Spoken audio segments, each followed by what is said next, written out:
Ini adalah kisah tentang Risma, Rani, dan Arini, 3 sahabat baru yang kukenal saat pertama kali memasuki kelas 1 SMP. Pertemuan kami terjadi pada masa orientasi sekolah, ketika suasana dipenuhi rasa canggung karena banyaknya wajah-wajah asing. Kami sering menghabiskan waktu bersama, terutama di rumah Risma yang sudah menjadi markas besar persahabatan kami. Rumah Risma nyaman untuk berkumpul karena ia berasal dari keluarga yang memiliki rumah cukup luas. Namun, hal yang membuat kami semakin akrab adalah keramahan kedua orang tuanya. Mereka selalu menyambut kami dengan senyuman hangat, membuat kami merasa sungkan untuk berlama-lama di sana. Risma adalah anak pindahan dari kota Brebes. Keluarganya pindah ke kampungku yang berada di kota Majenang karena ayahnya menekuni bisnis penggilingan gula Jawa di daerah tersebut. Bisnis mereka berkembang pesat dalam waktu singkat. Namun ada sesuatu yang tidak biasa terjadi setelah pernikahan Paman Risma dengan seorang wanita bernama Indri. Paman Risma, yang awalnya dikenal sebagai sosok yang ramah, suka bercanda, dan selalu menjaga keharmonisan keluarga, tiba-tiba berubah drastis. Setiap kali berbicara, nadanya terdengar ketus dan dingin, terutama ketika membahas hasil laporan penjualan gula Jawa. Dulu, ia adalah orang yang terbuka dan senang berbagi, tetapi kini ia menutup diri seakan-akan ada sesuatu yang ditutupinya. Risma pernah mencoba menanyakan hal ini kepada istri pamannya, tetapi jawaban yang ia terima justru membuatnya semakin bingung. Istrinya hanya berkata bahwa itu mungkin hanya perasaannya saja, seakan mengabaikan perubahan drastis tersebut. Suasana rumah Risma mulai berubah setelah beberapa bulan pernikahan Paman Risma.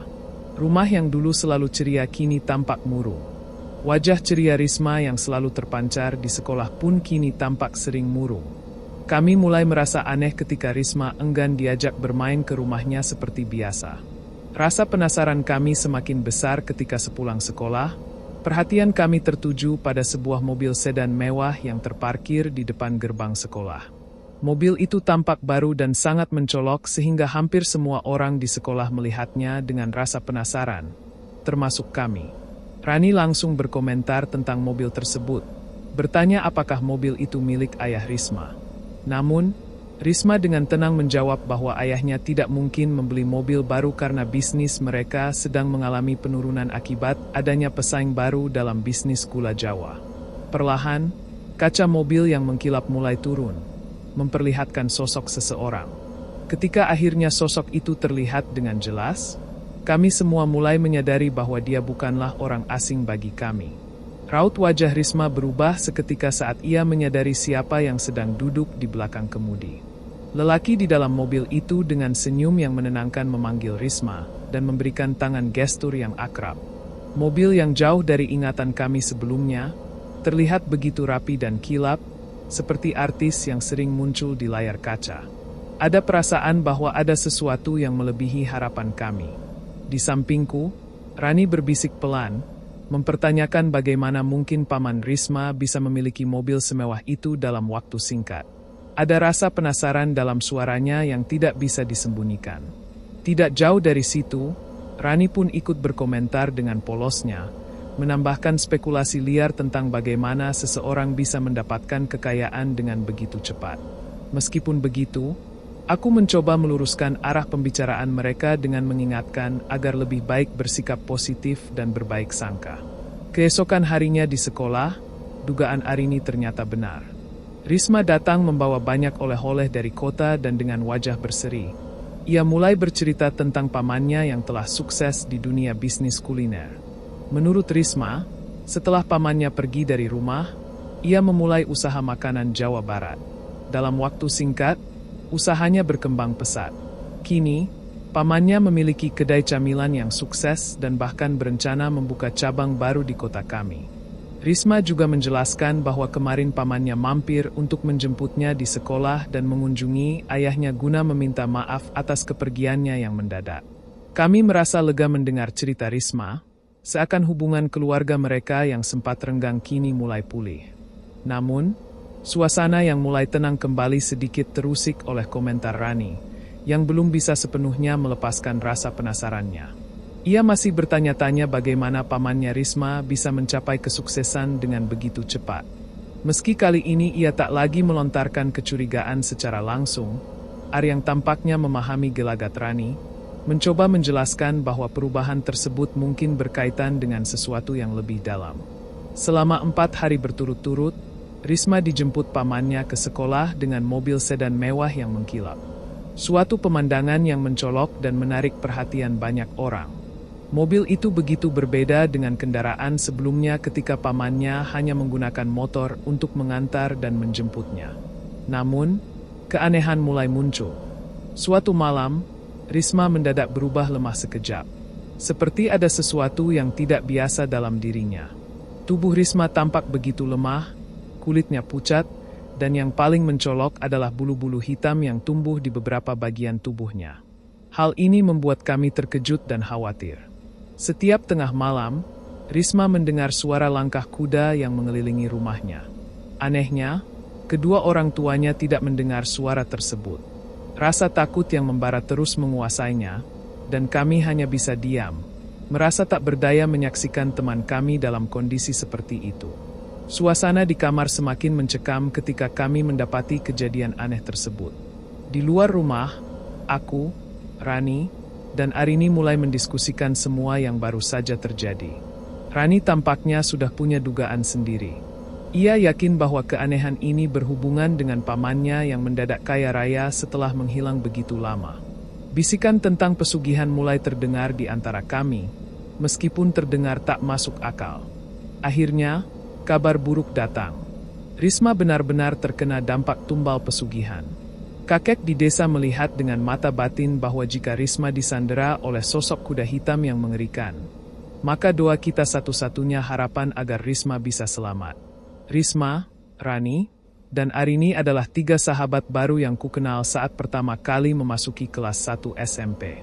Pertemuan kami terjadi pada masa orientasi sekolah ketika suasana dipenuhi rasa canggung karena banyaknya wajah-wajah asing. Kami sering menghabiskan waktu bersama, terutama di rumah Risma yang sudah menjadi markas besar persahabatan kami. Rumah Risma tampak nyaman untuk berkumpul karena ia berasal dari keluarga yang memiliki rumah cukup luas. Namun, hal yang membuat kami merasa sungkan adalah keramahan kedua orang tuanya.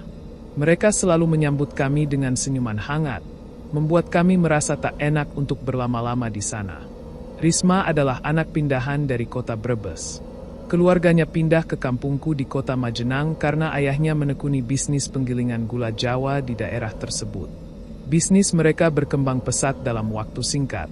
Namun ada sesuatu yang tidak biasa terjadi setelah pernikahan Paman Risma dengan seorang wanita bernama Indri. Paman Risma, yang awalnya dikenal sebagai sosok yang penuh perhatian, ramah, suka bercanda, dan selalu menjaga keharmonisan keluarga, tiba-tiba berubah drastis. Setiap kali berbicara, nadanya terdengar ketus dan dingin, terutama ketika membahas hasil laporan penjualan gula Jawa. Dulu, ia adalah orang yang terbuka dan senang berbagi, tetapi kini ia menutup diri seakan-akan ada sesuatu yang ditutupinya. Risma pernah mencoba menanyakan hal ini kepada istri pamannya, tetapi jawaban yang ia terima justru membuatnya semakin bingung. Istrinya hanya berkata bahwa itu mungkin hanya perasaannya saja, seakan mengabaikan perubahan drastis tersebut. Suasana rumah Risma mulai berubah setelah beberapa bulan. Kehangatan yang dulu ada kini hilang, dan adu mulut sering terjadi di antara anggota keluarga. Suatu hari, sepulang sekolah, perhatian kami tertuju pada sebuah mobil sedan mewah yang terparkir di depan gerbang sekolah. Mobil itu tampak baru dan sangat mencolok sehingga hampir semua orang di sekolah melihatnya dengan rasa penasaran, termasuk kami. Rani, yang selalu penasaran, langsung berkomentar tentang mobil tersebut, bertanya apakah mobil itu milik ayah Risma. Namun, Risma dengan tenang menjawab bahwa ayahnya tidak mungkin membeli mobil baru mengingat bisnis mereka sedang mengalami penurunan karena adanya pesaing baru dalam bisnis gula Jawa. Perlahan, kaca mobil yang mengkilap itu mulai turun, memperlihatkan sosok seseorang. Ketika akhirnya sosok itu terlihat dengan jelas, kami semua mulai menyadari bahwa dia bukanlah orang asing bagi kami. Raut wajah Risma berubah seketika saat ia menyadari siapa yang sedang duduk di belakang kemudi. Lelaki di dalam mobil itu dengan senyum yang menenangkan memanggilnya dan memberikan tangan gestur yang akrab. Selama 4 hari berturut-turut, Risma dijemput pamannya ke sekolah dengan mobil sedan mewah yang mengkilap. Suatu pemandangan yang mencolok dan menarik perhatian banyak orang. Mobil itu begitu berbeda dengan kendaraan sebelumnya, ketika pamannya hanya menggunakan motor untuk mengantar dan menjemputnya. Namun, keanehan mulai muncul. Suasana rumah Risma tidak lagi seperti dulu. Wajah ceria Risma yang selalu terpancar di sekolah kini tampak sering murung. Kami yang mengajaknya untuk bermain ke rumahnya seperti biasa pun merasa ada sesuatu yang aneh. Pandangan kami ke arah pintu kamar mandi Risma mendapati tubuhnya yang lemah, kulitnya pucat, dan yang paling mencolok adalah bulu-bulu hitam yang tumbuh di beberapa bagian tubuhnya. Setiap tengah malam, Risma mendengar suara langkah kuda yang mengelilingi rumahnya. Anehnya, kedua orang tuanya tidak mendengar suara tersebut. Rasa takut yang membara terus menguasainya, dan kami hanya bisa diam, merasa tak berdaya menyaksikan teman kami dalam kondisi seperti itu. Sore itu, sambil menikmati suasana senja yang damai di teras rumah, aku ngobrol bersama ibuku. Kami berbicara tentang banyak hal, mencoba menghilangkan penat. Tiba-tiba Pak Hidayat, orang yang dituakan di kampung dan pernah membantiku, datang berkunjung. Setelah berbasa-basi, aku curhatkan apa yang baru saja terjadi. Pak Hidayat mengungkapkan bahwa Risma benar-benar terkena dampak tumbal pesugihan. Menurutnya, kehadiran gadis misterius dengan mata kuda yang selalu muncul di depan jendela kamar mandi Risma adalah tanda bahwa ia telah terseret ke alam lain oleh makhluk halus. Keadaan Risma yang semakin hari semakin murung membuat suasana kelas penuh spekulasi dan pertanyaan yang tak kunjung terjawab. Beberapa siswa berbisik bahwa Risma mungkin sakit keras atau bahkan lebih buruk. Ada juga yang berasumsi bahwa ia meninggalkan rumah karena masalah keluarga. Pelajaran berakhir lebih cepat dari biasanya, dan tanpa menunggu lebih lama, kami bertiga segera bergegas menuju rumah Risma. Kami berjalan dengan langkah yang dipenuhi perasaan tak menentu, mencoba mengumpulkan keberanian untuk menghadapi kenyataan yang mungkin lebih pahit dari dugaan kami.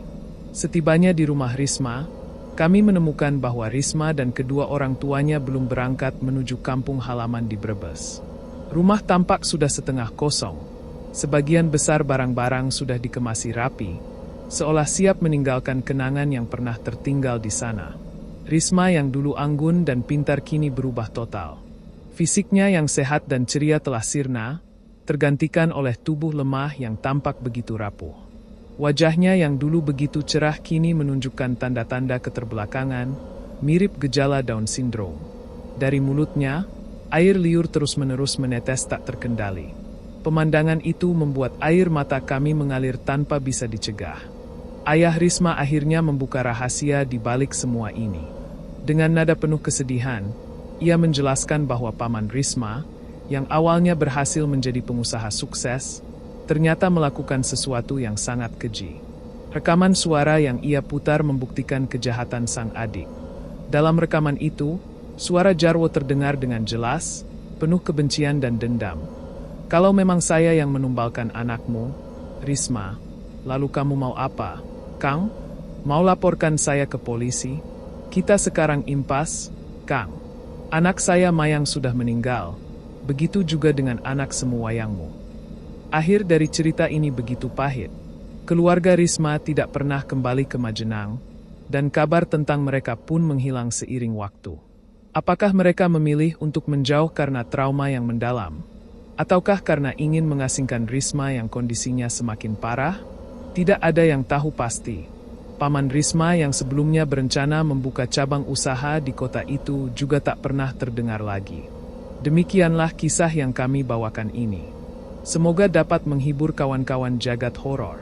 Terima kasih telah menonton video kami, dan sampai jumpa lagi di kisah kami selanjutnya.